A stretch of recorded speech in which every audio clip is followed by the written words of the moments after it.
And welcome back to Ladies Can We Talk. This is Debbie Georgatos. This is Ladies Can We Talk, and my leading ladies who join me tonight are Mari Sullivan and Lori Medina. I also have in studio a woman who's actually a very good friend of mine, Lisa Luby Ryan, and she's also a prominent national spokesperson on the subject, really, of the impact of the pro-choice movement on women. And the reason I wanted to talk to her, among many reasons, but tonight was this past Friday in Washington, D.C., Hillary Clinton had a big speech when she stood on the stage with the president of the Planned Parenthood organization and, locked arms and put their arms up together, rah-rah. And basically, Hillary Clinton is thinking she's going to bring the woman's vote to her, in part, by being a strong advocate on the pro-choice and the selection of judges of the Supreme Court, and just standing essentially with the strong pro-choice position of the Democrat Party, which is essentially, abortion on demand at any time up until the moment of delivery. So it's a very radical position she takes.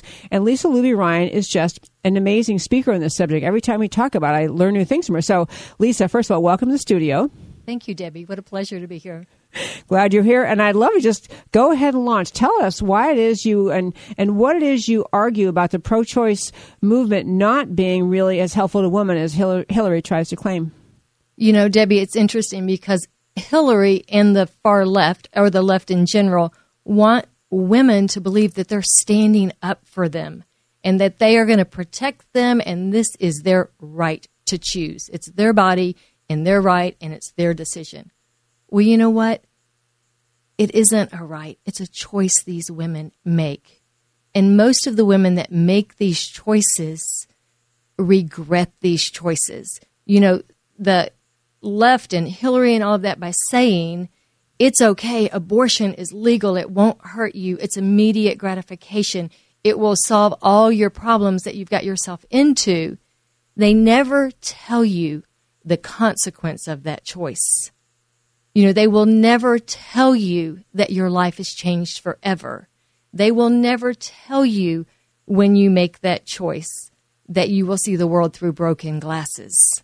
They don't want you to know that part. They want you to stand up and say, I'm going to protect you because this is your right and no one can take it from us. You've made that point before, and I was actually starting to write that down, that immediate gratification idea is if you're especially a young woman and maybe single and frightened and don't want to tell your parents or your situation, is that immediate gratification. It says, well, just solve it all, make it go away. And you said so many times they don't really tell you the long-term impact, and you alluded a little bit to it, Lisa. But so what are the long-term impacts on women that we don't really hear about? Well, this is what's very interesting, and they will tell you, is that when you choose abortion, the gratification is immediate, but the consequence is forever. And it's forever.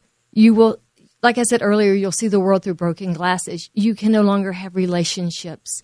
You are so full of guilt and shame. You are so full of just embarrassment. We all want to be a mom.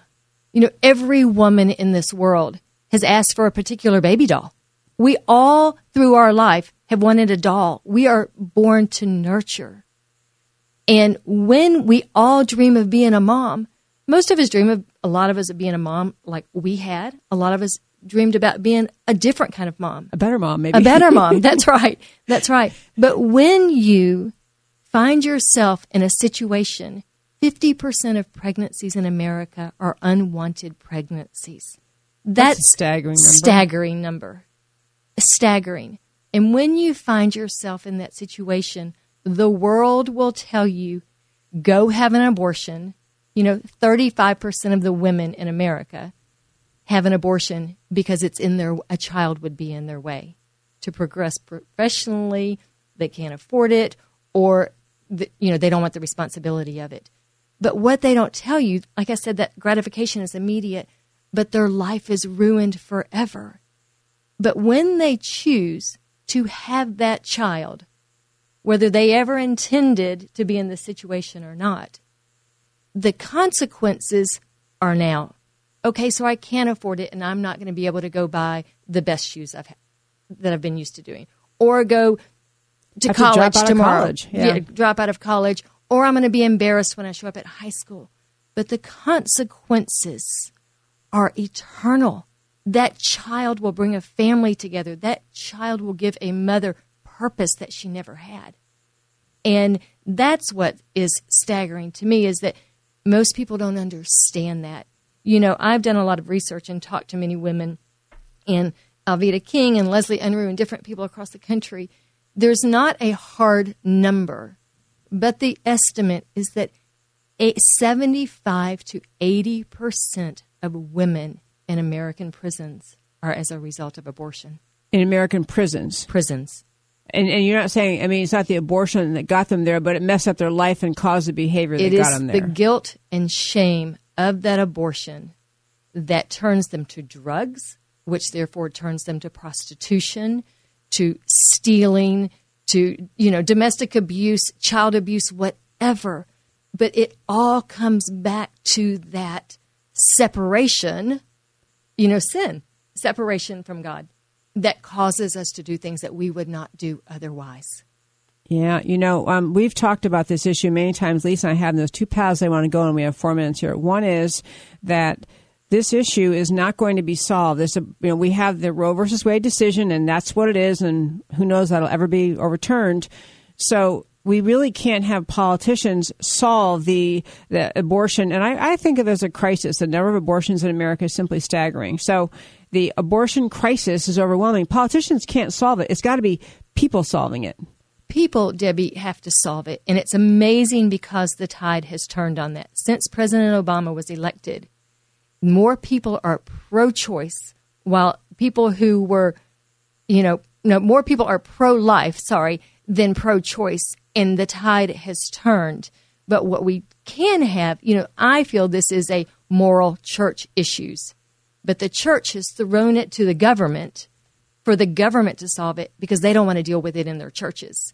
But the importance of our campaign is, and I'd love to come back to this after the break, Donald Trump can't solve it, but he can give the churches the freedom to be able to teach it and preach it from the pulpit and not fear being attacked by the government or sued or shut down.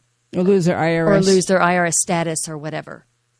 I love that. There's a lot. I love that idea. And it really is true that this whole question of pro-choice and pro-life, the impact really in society isn't coming because politicians say the smartest thing is because, and Lisa's been involved with different pregnancy resource centers, active citizens, churches, foundations, just citizens who care, do so much to send the message to a young woman in a crisis, frightening pregnancy. There's something better here, because the easy answer has got to seem like just go take care of it. And the left says it'll all be fine. But I love how the outpouring of people is offering options to young women and trying to reach out and find them in these crises. There are lots of options for people today, Debbie. We'll come to my story in a minute, but how much time do we have? Do we have time? 1 minute and 45 seconds. Okay. You want to tell your story? Go ahead. Well, just real quick, why I'm so passionate about this and so many people know my story is that I have 3 amazing children waiting in heaven for me one day that I look forward to meeting. And that's why I'm so passionate about it, because when I was one of these statistics of young women in a situation that I never thought I'd be in, a young girl in high school, a young woman with 2 children twice. But the guilt and shame that I carried from the first one, could not, just kept getting deeper and deeper and deeper. And so I'm so passionate about sharing the truth because people don't understand the consequences of it. And I did not know, 30 years ago, they didn't have the resources that they did today. And I just believe in setting these women free and giving them the options, because there are so many options through pregnancy resource centers and online and 800 numbers, because it's during the midst of the night and the wee hours of the night when you're alone and you realize how big the situation is where you need help. And there is a lot of help today that there wasn't when I was going through it. Yeah. needed the option. One thought I had about that is I love that you're sharing that it's not as ramification free as the left tries to say, but it's also true that as I've listened and gotten to know you over the years and listened to your speeches and your thinking, it's not really that you have to, you still carry, I guess, whatever you call it, guilt or shame, but you can find freedom from that. You can grow past it and find, your work now, it doesn't change the past. But now we have exactly 8 seconds. We're going to have to do this after the break. So we're going to talk a little more about how much Hillary is going to get support in this campaign by being ardently pro-choice, and then trying to really whether Donald Trump is turning the corner and speaking better about some issues he's got to be talking about. So come back after the break. Welcome back to Ladies Can We Talk. I'm so glad you've tuned in this evening, this stormy evening in Dallas. And we were talking, we have a guest in studio tonight. First, I have my leading ladies here, Mari Sullivan and Lori Medina, and a guest in studio with us, Lisa Luby Ryan. And we're talking about how Hillary Clinton's trying to make a lot of hay out of the fact that she thinks she will bring the women's vote to her because of her strong position on being pro-choice and how she's going to protect the right to abortion for women. And so what we were talking about was, you can have the endless battle between people who say life begins at conception and others say, no, you can't prove that. So leaving aside those battles, just deal with facts. And we're the conservatives, so we actually care about facts. What are the outcomes from abortion? And I just had 2 quick studies, and I'll tell you, there have been a lot of stories in the news this week about Google hiding things, like you have to dig and dig to find conservative things. Well, I had to dig and dig to find this using Google, but there are numerous studies showing that abortion is linked to increased mental health problems. That it's not just consequence-free, as the left tries to claim. And then also another study showing there's a confirmed link between abortion and substance abuse. And Lisa was talking about that before the break, how that causes it, because of the link to substance abuse and other problems, it ends up causing problems in women's lives. There's a disproportionately high number of women in prison, of the women who are in prison who've had abortions. So I think that it's the oddest thing how the left just wants to say, you can't talk about that. We're only going to talk about, the freedom of it. And this isn't a constitutional right. And that's that. But Lisa was talking before the break, and I want to let her finish on this point about how I don't want to leave the impression to anyone that you're somehow just hexed for life if you've done this, if you've had an abortion, because there is just redemption, there's healing, and you can move on. And so I'm not putting words in Lisa's mouth. I kind of am, but now I'm going to turn and let her put those words out, however she wants to say it.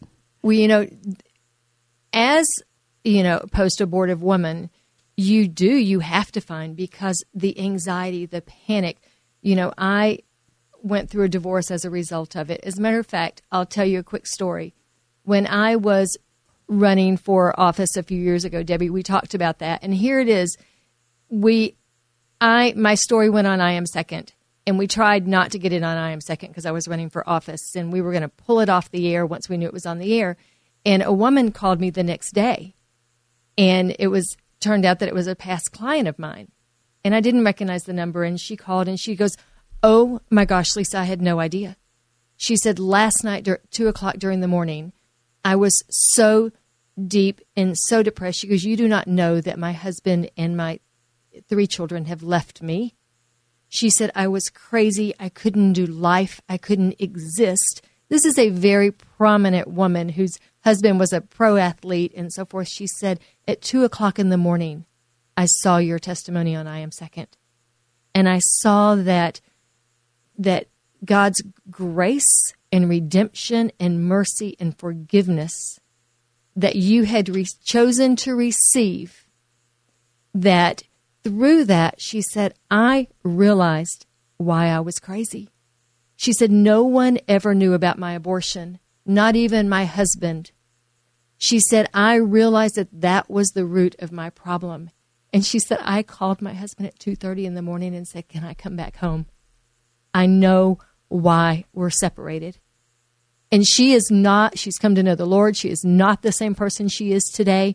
And it's again, when we talked about it earlier, you are finally with the man that you love, you finally have children, or you want children, and then you find yourself in a situation that you can't have this child or choose not to have this child. And you choose to have that child thinking everything's going to be okay and I can go about life. Well, what the left doesn't tell you is you can't become an unmother. You have experienced that experience, and no one can take that away, but you have taken it away from you. It is your choice that you've made, and it is forever with you and separates you in the destruction. And let me tell you something. It is about the child, but it is saving that mother. Because when you save that mother, whether they are with child or post-abortive like I am a strong believer that if you save that mother, you save that child, you save a mother. You save a mother, you save a family. You save a family, you save a community. In turn, you save a city and you save a nation. And that's how we're going to get our nation back, is we're going to start educating. You know, I talked about earlier the tide turning of people becoming pro-life versus pro-choice. It's because when you put it in simple facts about a child, you know, a toddler is different than a 12-year-old physically. A 60-year-old man is different than a 14-year-old man, but they're still a human being. That's the same with an embryo or a child inside of you. And that's what people have to understand, is that it is a child. And children, we love children. We love puppies. We love things they bring life. But until we stop, taking these women and feeding them with lies, and Hillary Clinton is lying to you as a woman. She is doing a detriment to you, a detriment to our nation. And if you fall for it, we've got to take our country back. And it's the women, one by one, that we can do this. We were talking before the break, and actually in the last segment too, about Hillary Clinton having given this speech in Washington and how it was really interesting. We never talked about, she made a huge splash recently talking about she's the first woman presidential candidate, and this is the biggest deal in the world, and she's going to stand up for women. And I think this pro-choice issue is my sense is it's going to fall flat for her. I don't think that there's an outpouring of demand among American women of any age, but maybe you guys feel differently. Is this going to help her with the women's vote, Lori or Mari or somebody over there? Well, I think that there's a no-brainer in our country that a woman could be president. She happens to be eminently corrupt, and the Obama just acknowledged the White House that she is under criminal investigation, not just for misusing the server, but also for, the Clinton Foundation money bank she had going in the State Department. But here's my point.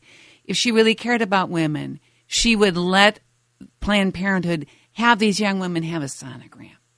They would do things that would say, now, here you go. You have the right under Roe v. Wade to have an abortion. Let's think about it. But, oh, no. You cannot do that. That's actually a great point. Why, if it's all this respect for women, why is the left so quickly to say, don't think about it, no waiting period? They oppose bills that say take a waiting period, think about this. It's really not pro-choice. It's really pro-abortion in the mindset of the American left. Well, it's pro-death.